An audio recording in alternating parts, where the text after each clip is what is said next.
আসসালামু আলাইকুম, সবাই কেমন আছেন? আশা করি ভালো আছেন। আপনাদেরকে একটা নতুন ব্লগে স্বাগতম। আজকে আমার ব্লগের মধ্যে আমি ষষ্ঠ শ্রেণীর একটা রুটিন শেয়ার করব, যাতে তারা সবগুলা কভার করে নিতে পারে। আর এদিকে আমরা ক্যাম্পাসের বড়ই নিতেছি, এগুলো অনেক বেশি স্বাদ, কিন্তু সবগুলা পাকনা না, অনেকগুলা কাঁচা কাঁচা আছে, তাও নিয়ে নিয়েছি। আজকে লবণ মরিচ দিয়ে ভরে খেতে ইচ্ছে করতেছিল, তাই আমি আর আমার ফ্রেন্ড দুজনে মিলে নদীর পাড়ে বসে বসে বড়ই খাচ্ছিলাম এবং অনেক বেশি মজার ছিল।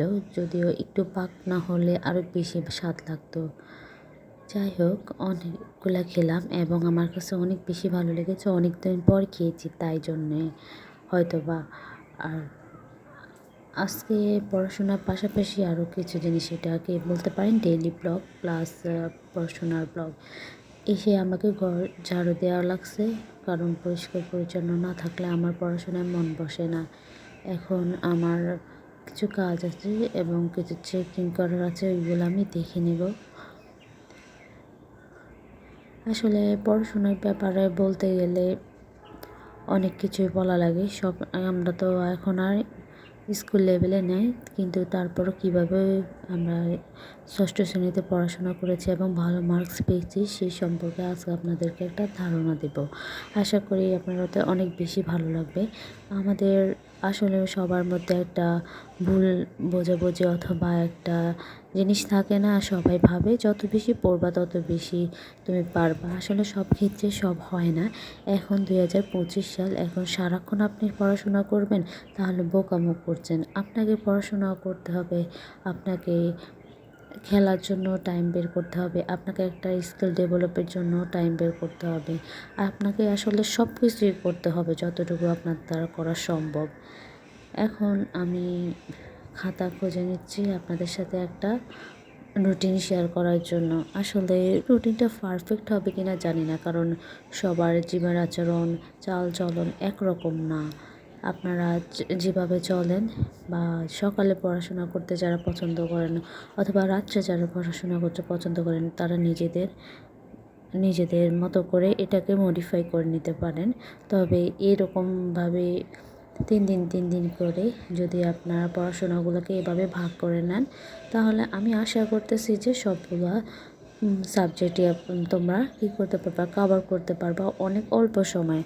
আসলে তোমাদের পড়াশোনা অনেকটা অল্প, যদিও সাবজেক্ট অনেক বেশি, কিন্তু একটা সঠিক পদ্ধতিতে যদি তোমরা এগুলা পড়তে পারো, তাহলে তোমরা দেখবে যে খুব বেশি সময় লাগতেছে না এবং তোমরা পড়াশোনাও করতে পারছো, খেলাধুলার জন্য সময় পাচ্ছ, মোবাইল দেখারও সময় পাচ্ছ, ঘুম যাওয়ারও একটা পারফেক্ট টাইম পাচ্ছ। ওই জন্য তোমাদেরকে একটা সঠিক পন্থা অবলম্বন করতে হবে। এই জন্য আমি প্রথমে সবগুলা সাবজেক্টের নাম লিখে নিয়েছি এবং কোনগুলা কীভাবে পড়বা তার জন্য প্রথমে আমি বক্স আকারে লিখে দিয়েছি। এখানে তোমরা দেখতে পাচ্ছ প্রথম বক্সে আমি লিখেছি গণিত, ইংলিশ, বিজ্ঞান এবং বাংলাদেশ ও বিশ্ব পরিচয়। দ্বিতীয় বক্সে রেখেছি গ্রামার, কৃষি শিক্ষা, চারুপাঠ এবং ইসলাম ও নৈতিক শিক্ষা। আর একটা বক্স করব এই দিক দিয়ে যেগুলো বেশি সোজা, এটা হচ্ছে বাংলা ব্যাকরণ, একটু কঠিন আছে, তারপরও পড়াশোনা করলে পারা যায়। চারুকারুকলা এবং গৃহস্থ। আর যেটা রাখছি সেটা হচ্ছে, আর এখানে ইংলিশ গ্রামারটা আবার দেওয়া যায়, কারণ এই জিনিসটা একটু কঠিন আছে। এই চারটা আপনি ফলো করতে পারেন, কারণ এভাবে যদি ভাগ করা থাকে তাহলে কোনগুলো কঠিন কোনগুলো সহজ ওইগুলো সম্পর্কে ভালো আইডিয়া পাওয়া যায়। এবার হচ্ছে শনি, রবি এবং সোমবারে কীভাবে তোমরা রুটিনগুলোকে সাজাবা। আমি আশা করতেছি সবাই সকালবেলা উঠো, তাই আমি একটা সময় ধরে নিয়েছি 5টা থেকে। এভাবে 1 ঘন্টা তোমরা গণিত চর্চা করবা, পরের ঘন্টা ইংলিশ চর্চা করবে এবং পরে 10 মিনিটের একটা ব্রেক নিবা। 7টা 10 থেকে 8টা পর্যন্ত বিজ্ঞান পড়বা, কারণ এগুলো কঠিন। তারপর সন্ধ্যায় এভাবে বাংলা, গণিত এবং ইসলাম ও নৈতিক শিক্ষা, এবং তোমরা আরেকটা সাবজেক্টও পড়তে পারো যদি অল্প অল্প করে পড়ো, গ্রামার পড়তে পারো। এভাবে যদি পড়ো তাহলে আশা করতেছি একদিন তোমরা অনেক বেশি পড়তে পারবা।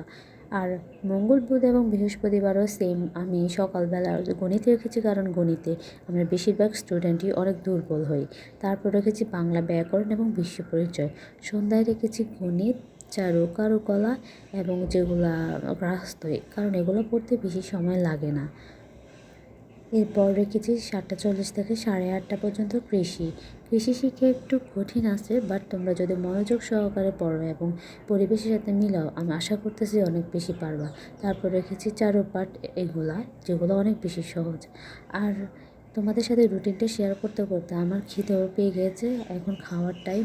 আমি মুরগি রান্না করেছিলাম, ওইটা ছিল, এবং ভাত দিয়ে মুরগি দিয়েই খাওয়া দাওয়া করে নিচ্ছি, যেহেতু আমি নিজে রান্না করি।